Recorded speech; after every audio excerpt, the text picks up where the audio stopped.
sur tout ce qui est prévention incendie, on a travaillé sur la forêt. J'ai encore vu l'agent de l'ONF avant-hier. Donc voilà, l'entretien est fait, on lutte contre l'incendie et on aménage aussi. On a réactivé la réserve communale qui donc est composée de bénévoles, qu'on remercie énormément encore aujourd'hui, sur tout ce qu'ils peuvent faire. Ils nous aident dans toutes sortes de situations, depuis le Covid jusqu'à quand il y a des grosses pluies comme juste avant Noël. Ils sont dehors avec leur véhicule, ils vont voir où est-ce que l'eau déborde, est-ce qu'il faut fermer une route, etc. On a mis en place un service d'alerte SMS auquel vous pouvez vous abonner.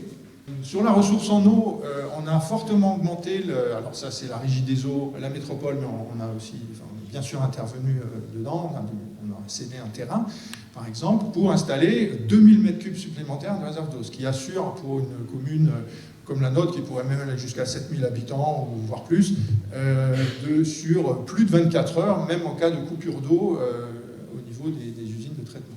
Le label, commune économe en eau, c'est-à-dire qu'on diminue la consommation d'eau année après année sur tous les équipements communaux, y compris les forages dans la plaine du Lez, puisque l'eau est une ressource extrêmement précieuse ici. Sur la biodiversité et l'environnement, je vais faire une liste rapide.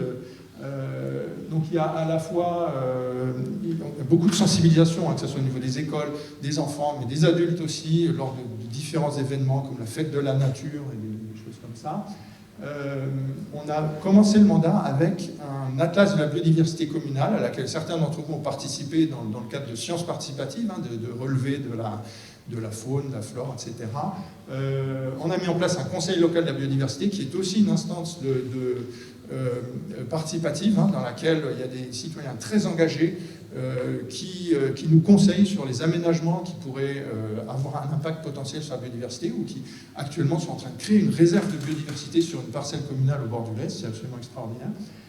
On a planté des arbres du département qu'on a installés sur la commune.